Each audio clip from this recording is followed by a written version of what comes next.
Okay, hello ladies of Teshuvah. So, the Feast of Unleavened Bread is upon us.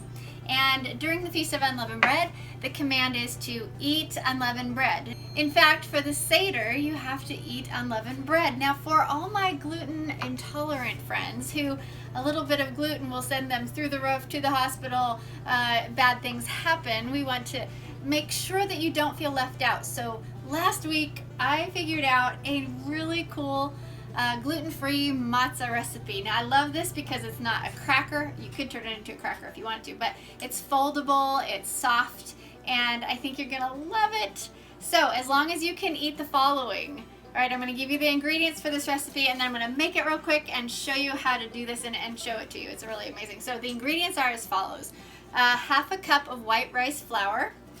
Where is that? Right here. 1/4 cup of tapioca flour.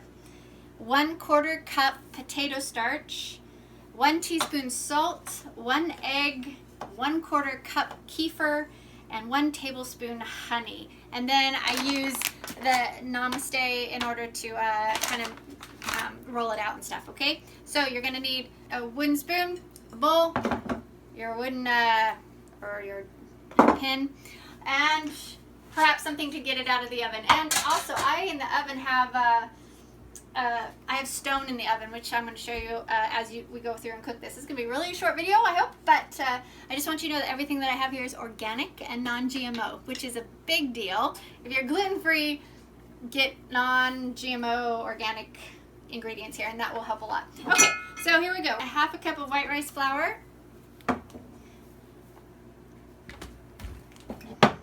And I'm always a kind of like approximate with my stuff, so you can double, triple, quadruple this however much you need.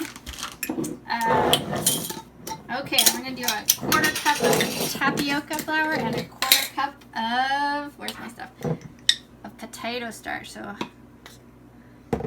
1/4 cup here. It's about a 1/4 cup. 1/4 cup of potato starch. A little much right there. Teaspoon of salt, about 1 teaspoon of salt. Sometimes you might need a little more, depends on where. Then we're going to stir it.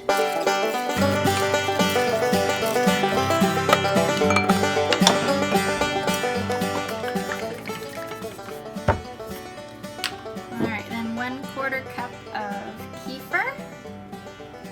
Now this is your it's like your plain kefir, okay? So this is organic. There's nothing, there's no lactose in it. It's just plain kefir. This stuff is awesome. This has got a ton of probiotics.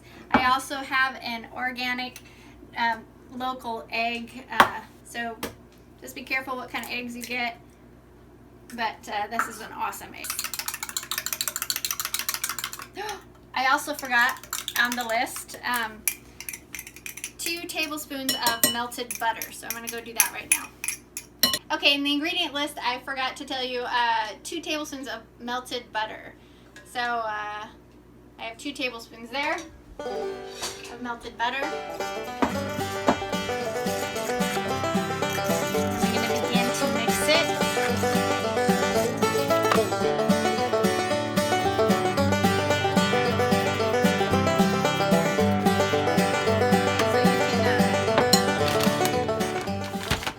Put the butter and honey and the kefir and the egg all together and mix it in to the flour.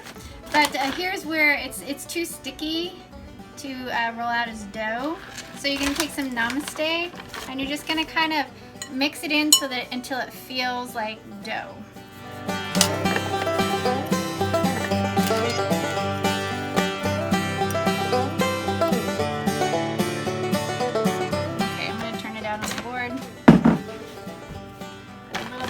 Namaste on it. Okay, so there we have our ball. We're gonna roll this out.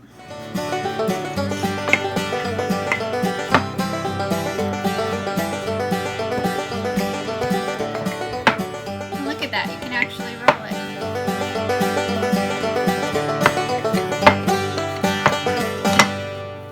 Whoops. See if it does that? You just just put it back together.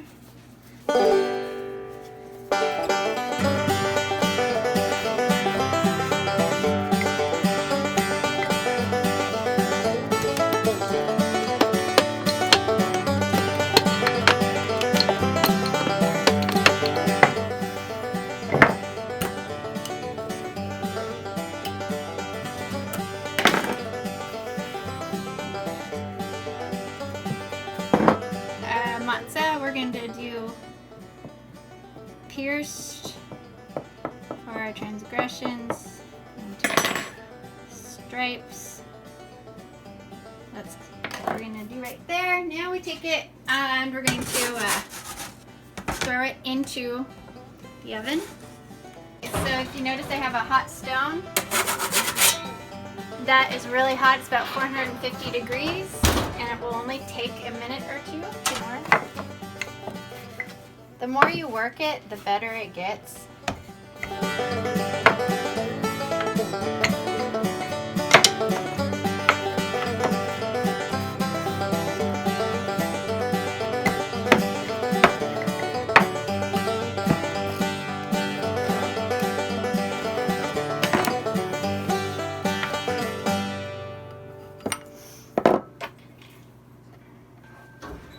You can also just use your hands. Woo!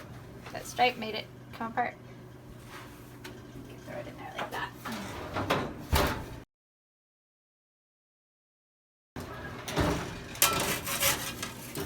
Alright. See how that is? It was only in for probably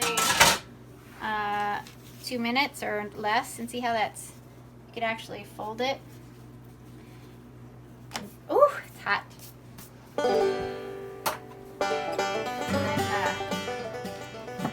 Butter on it. You could put honey on it. You could make it sweet matzah. You could fill it with stuff. Make a little wrap, that sort of stuff. Yeah. I love that. I think that's so good. I think that tastes like regular matzah, actually. Okay, so there you go, ladies who are gluten intolerant. You too can celebrate the Feast of Unleavened Bread and eat lots of matzah throughout the week.